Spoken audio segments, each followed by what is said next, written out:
what you study. This earth, it belongs to Allah too, but has its own magnetic pull. It's pulling at every particle, every cell in your body is manifested from its material, and it desires you to serve it. At the same time, the truth for yourself is not material; it's principle based. It's beyond material. It commands material. You was born and you commanded those materials to form a vehicle that could operate in this world, and it did such. One day that material is going to return back to the earth, but the principal truth for yourself will remain. Your principle can exist in the lowest of vileness or rise to the highest potential in principle. So, what is the highest potentials in principle? How do you determine what the highest potentials in principle are? We all in the ocean. We just bubbles in the ocean. How do I determine the direction of the highest potential in principle that I can have access to? You got to find somebody to know. That's just what it is. And you trust this thing. And you've been given a tool to determine what is foul and what is righteous. And it will lead you into the direction of righteousness if you seek it.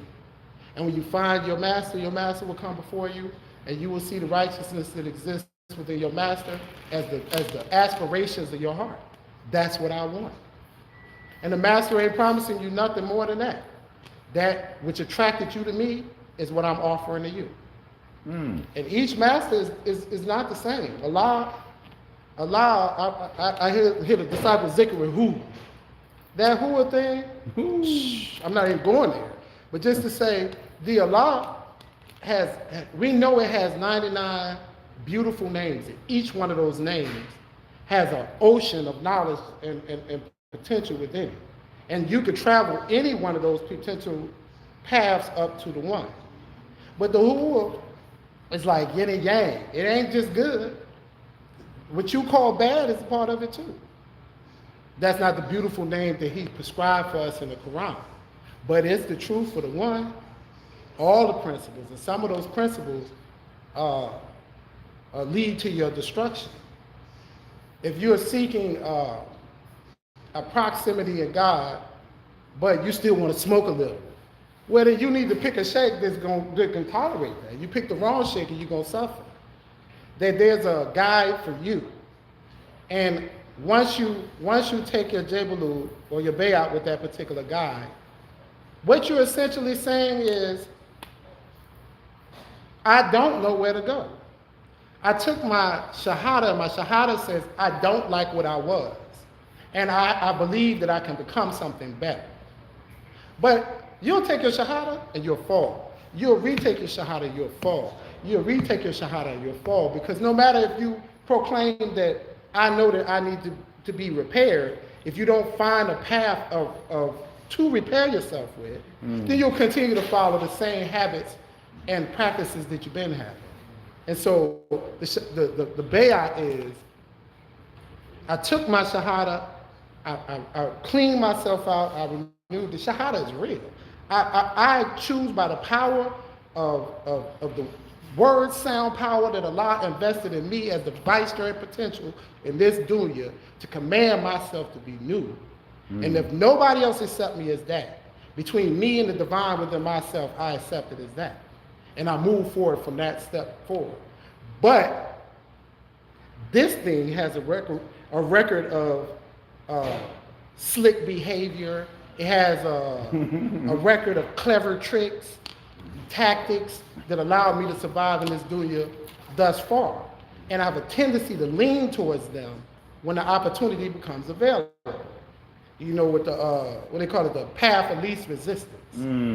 You know what the path of least resistance is? That which leads you back to the earth. Electricity follow the path of least resistance. They set up a ground wire because its nature is to go back to the earth. Everything that belongs in this physical body, nature belongs to the earth. So the path of least resistance, the easiest way is the pathway to a coffin. The way of the Sufi is not the easy way. The way of the Sufi is the hard way. Sheikh Baker used to say, oh man, he used to say, this the easy way, the fast way, the sure way. And after my first 10 years with him, I was like, that's a lie. And then after my next 10 years with him, I realized he didn't say it was the easy way to an easy place. He said it's an easy way to the hardest place. And it ain't but one way to, I'm sure y'all familiar with Lamb Falls stories. Sheikh Ibn Falls. Sheikh Ibn Falls, they say everybody trying to figure out how to climb the tree to get the fruit for Jourin TOUBA. Lamb Falls cut his body up climbing the tree to get the fruit, y'all. Is your goal to get the fruit? Is your goal to prove you intelligent? While you figuring out the easiest way, I got the fastest, the surest way. Just do it. And it causes some kind of hardships and pains. And each sheikh got a different method and strategy. Sometimes we find ourselves sword fighting, trying to say, my sheikh, my sheikh, my sheikh. But each sheikh got a method. And once you take your jabalu with your sheikh, you have sworn to do your part, which is your part of his method or her method. And your pathway to the divine is related to your effort towards the way that you swore that you was going to do.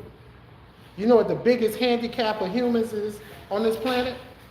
We can't tell the truth. We lie to ourselves more than we lie to anybody else. How many mornings you woke up and you said, man, let me get up, and you ain't moved. You was like, I'm gonna get up, I'm gonna get up. You was like, I gotta use the bathroom, I'm gonna go to the bathroom. You don't move. This thing don't do what it said it's gonna do. We convince ourselves of things here, but this thing ain't following it. We lie. We convince ourselves of what we want to be comfortable doing. And if those things that we're comfortable doing don't work, we think about the more difficult things, meaning we start from the bottom and work our way from the top. But when you take your bayout with a sheikh, it's like you got made vice president of the company, and you're not working your way from the bottom to the top. You got to fight to keep yourself at the top. You already at the top. You was created at the top. You was born to be the top. Allah, when he first dipped the spoon into the souls of the human creature, you was poured into this universe to be the top. You always was born to be the top. There's a statement that you hear, La ilaha illallah.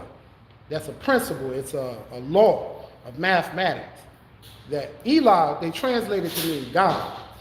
But how could you translate an older word by a younger word? Meaning the interpretation of their word God does not necessarily fit what the word Ilah means. I heard a definition that said Ilah means that which is above man. Of course, you can see how they would say God.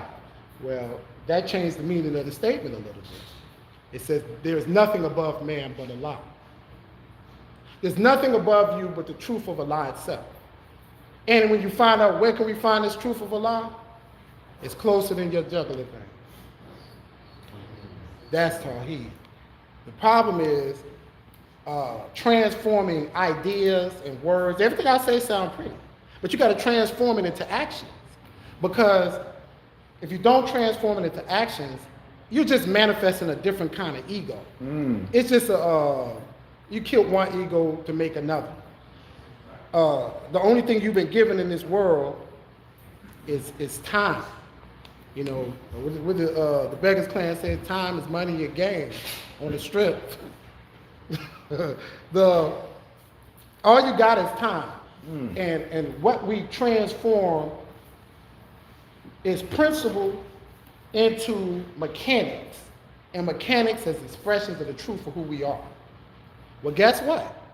How much of your life from waking up to going to bed are you expressing the truth of yourself that you would want at the end of your life to look back and say, yes, that was me?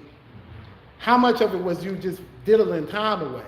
How much was it like just, I know I lose a lot of time in idleness.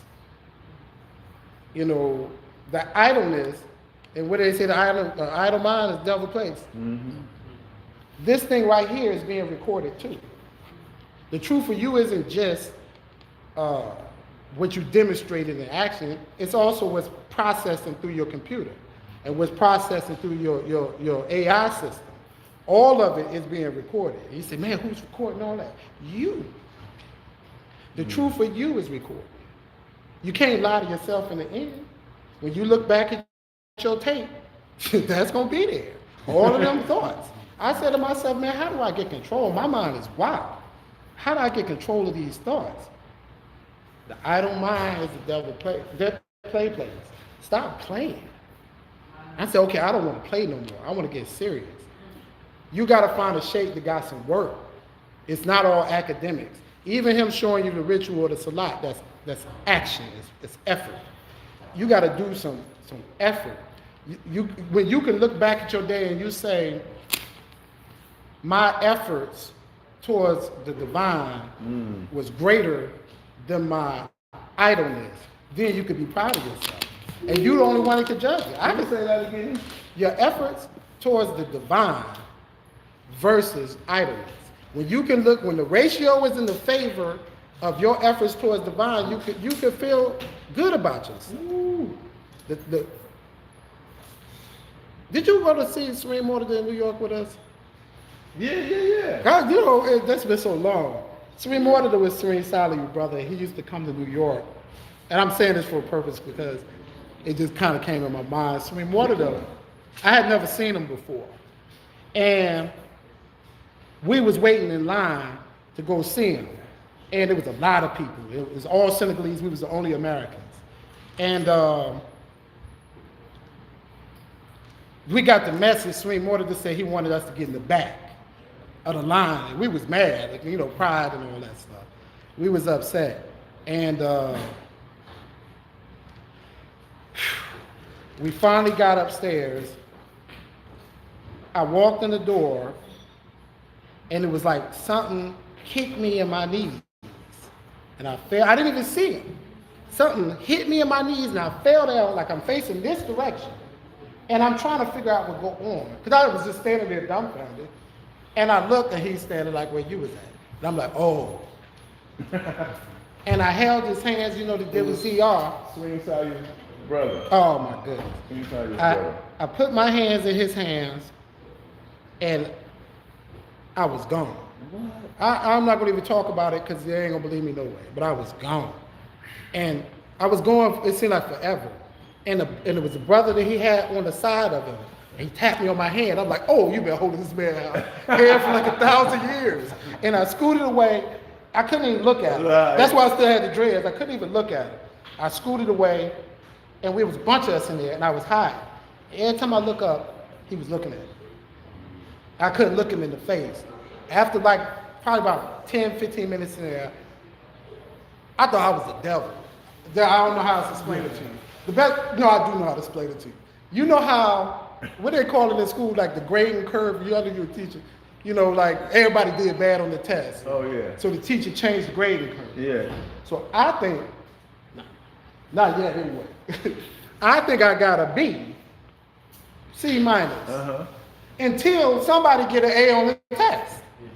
Then everybody got an F. And I'm looking at him, and I'm like, oh my God. That is the moment that I realized I got an F. He ain't saying nothing. I'm just looking at, he looked like you could do this to him, like you could pick him up. He was just so light. He looked like you could pick him up. I'm telling you, it's a room full of people in there crying. He ain't said nothing. We don't even speak the language. But it's just a reality hit, like, oh my God. I am playing. I am playing with my life. I ain't thinking about him, I'm thinking about myself. I'm saying, oh my God, I got an F. I'm right here thinking I'm somebody. I got an F. I ain't nowhere near the quality of character that he demonstrated, and he ain't said nothing. So me, Shiloh, and Juice is in the car together, and we driving back. It's quiet. We in the car driving back, quiet. And you know I don't know how to shut up, but we in the car driving. Yeah. I was like, man, he was staring at me the whole time. Juice was like, BS. He did not take his eyes off me. And Shiloh was like, it is no way. We was in the car bugging. Everybody thought he was Everybody said he was staring at him, but he was just looking at me. He had no expression. He didn't like judge me or nothing. But it was like, I'm doing the judging. And then that's when I realized what a shake is. A shake is a mirror. It's a clean mirror. And it don't matter how you got to be a clean mirror. And they didn't necessarily all go the same way to become a clean mirror. But it's a clean mirror.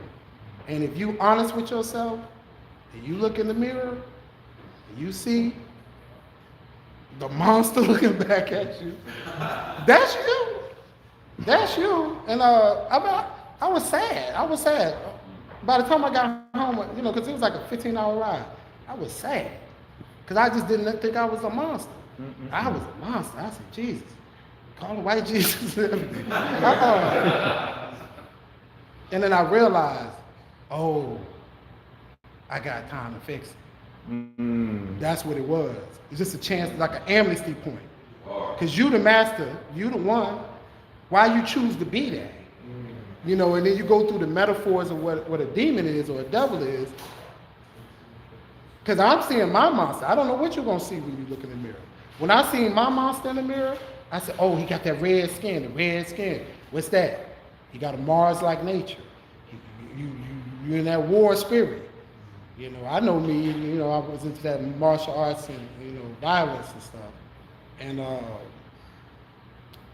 you don't like it. You don't like being red. You work towards it. You work towards being red. If you don't like it, you're going to have to change the spirit. I said, man, well, how can I practice my martial science and still stay a disciple and not be red? That's your problem. Figure it out. But until then, the shake job is just to show you red. Now, my shake Becho. Man. Shake Becho, that's the coffee. Yeah. Shake Becho, his way was, his principle was gratitude. And I've never, y'all have to forgive me, I could talk a lot.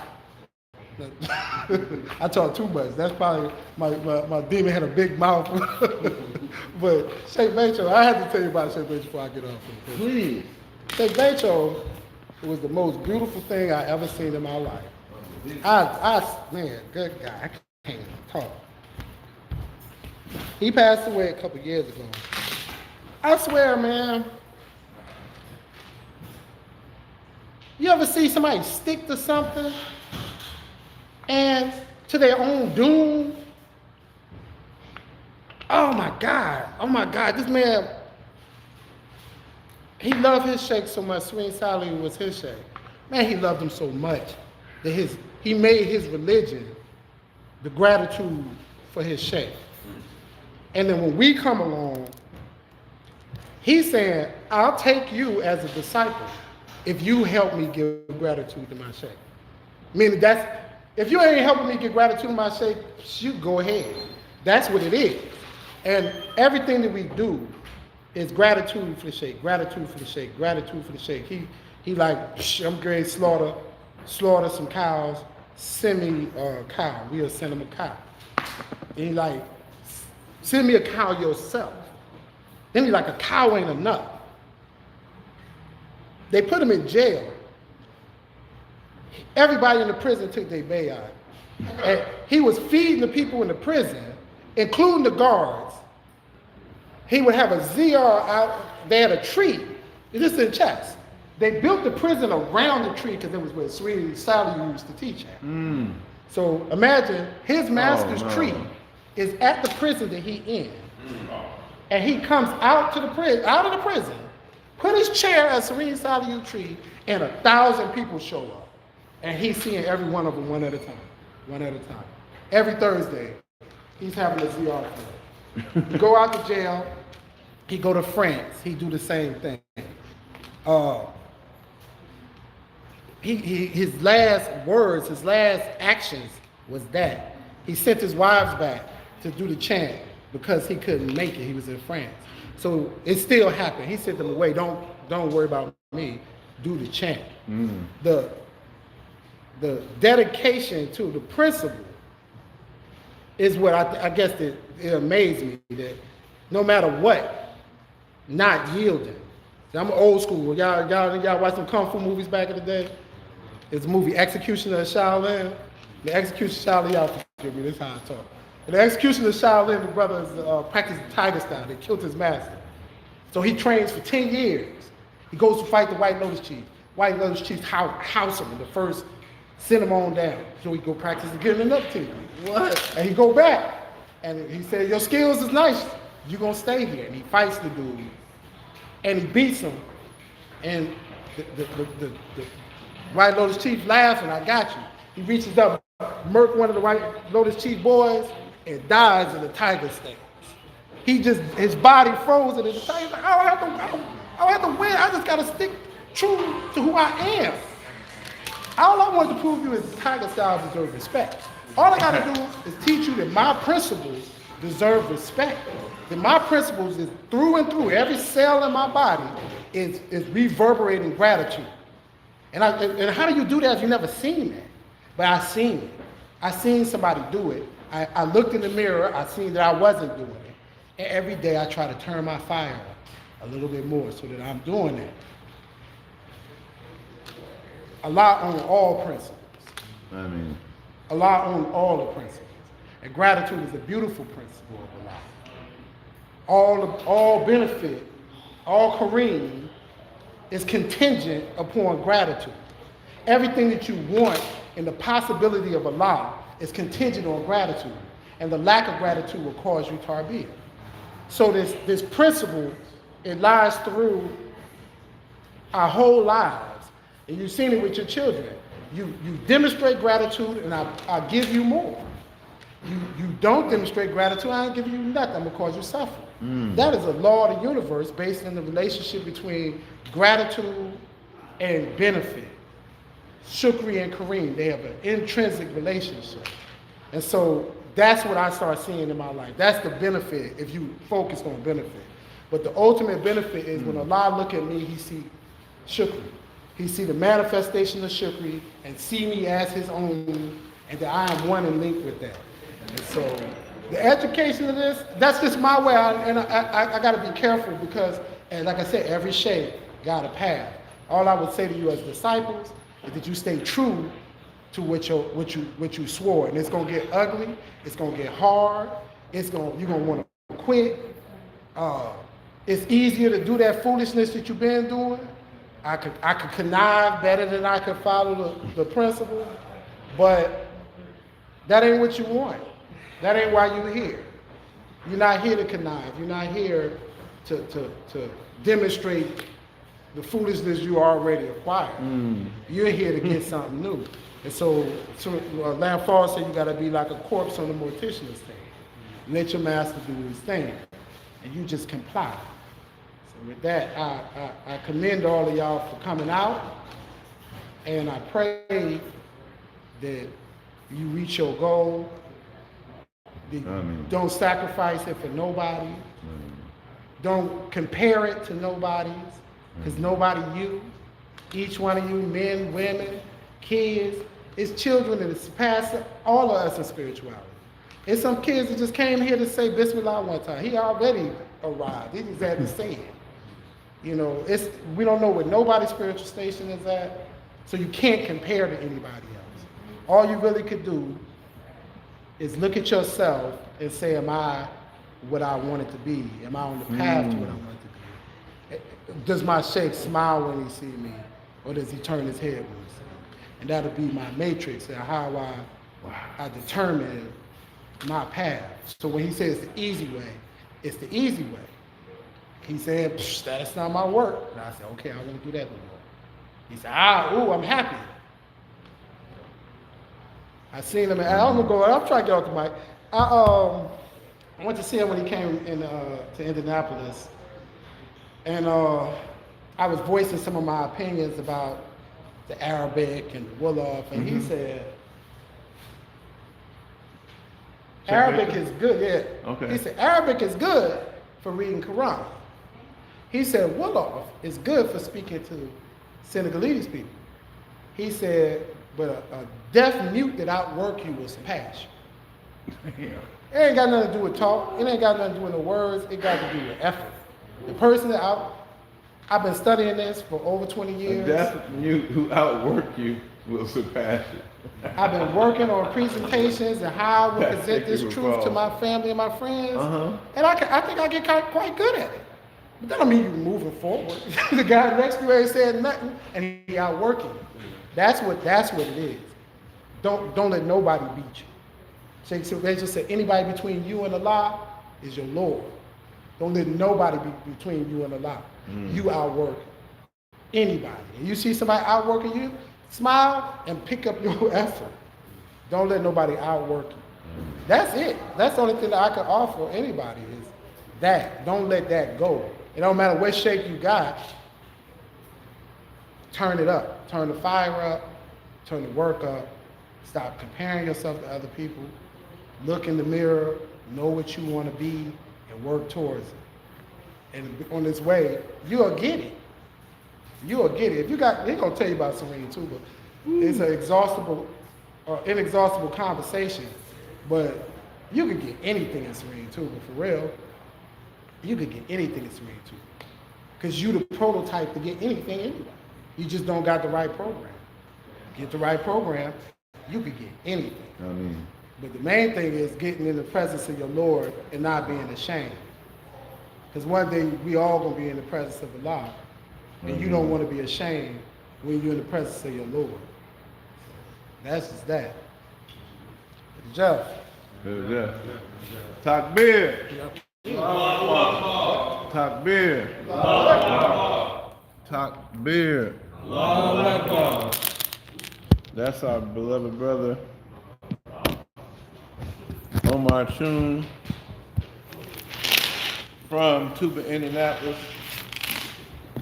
We were all under the guidance of Sheikh Basil Thioune, Bodum Chantigi, the one who brought the path of giving thanks to Jourin Sayu, the Insan Kamil. It was our Sheikh Basil was the first one who explained to us what it meant to being Bodum Jamano. Jourin Sayu was Bodum Jamano. Not was. Jourin Sayu is Bodum Jamano. I went to Jourin Sayu's house, and I hadn't been there in 18 years. The last time I was at Jourin Sayu's house was 2004. I just came back from Senegal. I was in Senegal for 5 months. In January, I went to Jourin Sayu's house. Hadn't been in 18 years. Did I tell y'all what happened? Yeah. When you got to the gates, it fell out, right?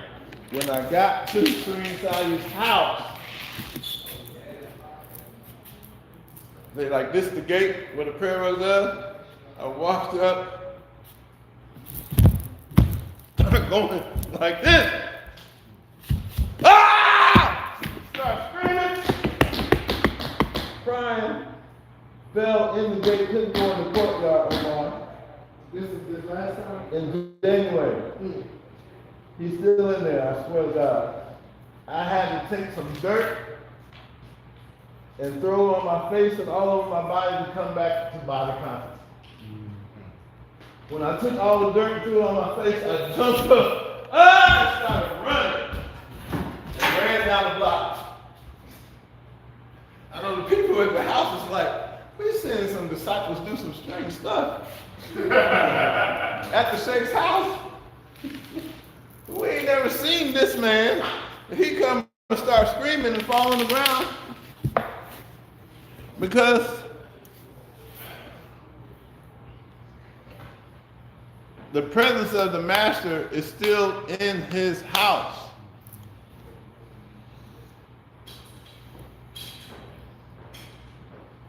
It says in the Holy Quran, say not that those who died in the way of Allah are dead. Surely they are alive with their Lord. So the being like Jourin Sayu, he's still living. So we thank Brother Umar Thioune for coming out to the retreat from Newport News. I tell y'all, yeah.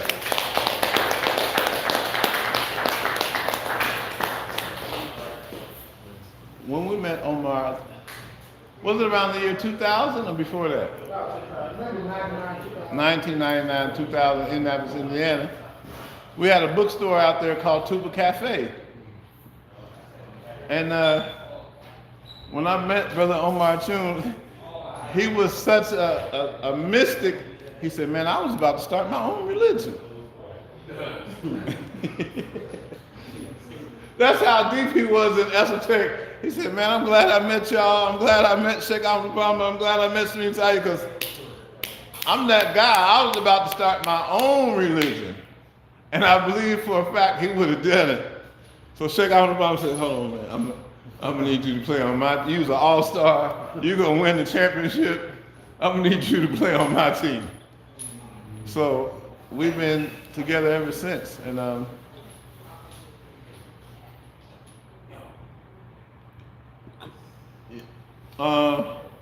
we're supposed to make a spiritual bath today as part of the retreat.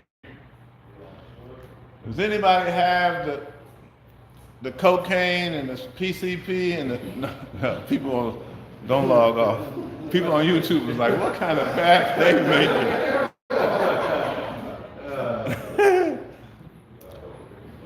Sister Imani in TOUBA, Philadelphia, sending you salams. Sister Imani had with the long locks in our daughters. She said, Umar Thioune? Yes, she's sending you her salam. She was here. We're supposed to make a spiritual bath, so we need the baking pan. We're going to need the rock salt or the Himalayan pink salt.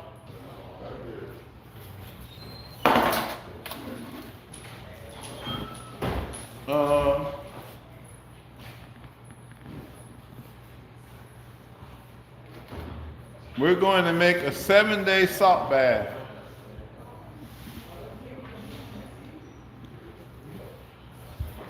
It's going to have 2 sigils or 2 seals in the bath, or what some people would call 2 magic squares in the bath. The bath is going to be a bath for the heavens, to have the direct protection from Allah and the angels, specifically the 19 angels of Bismillah ar-Rahman ar-Rahim. We're going to put the prayers in the salt for Bismillah ar-Rahman ar-Rahim, so we have the connection from the heavens. And on the earth, we're going to use the secret of the alchemy of happiness. And the alchemy of happiness is it's a number. 484 is the number for the alchemy of happiness. But the Sheikh who gave me the teaching, he explained, it was Jourin Umar Thioune who gave me the teaching. The Sheikh explained that in order to have true happiness, you must have 3 things. That's why what we're going to put in the salt bath will bring you or give you these 3 things. The Sheikh said in order to have happiness, you must have a direct connection to Allah through the name of Allah you're reciting. Direct connection to Allah comes from the name Allah, or La ilaha illallah, Bismillah ar-Rahman ar-Rahim. He said, the second thing you must have in order to have happiness is you got to have good people around you. There ain't too many people that's living in the woods by themselves that's happy. They think about that old girlfriend from high school. Man, I wish she was here, man. You done went all the way up in the cave to think about the one you went to the prom with.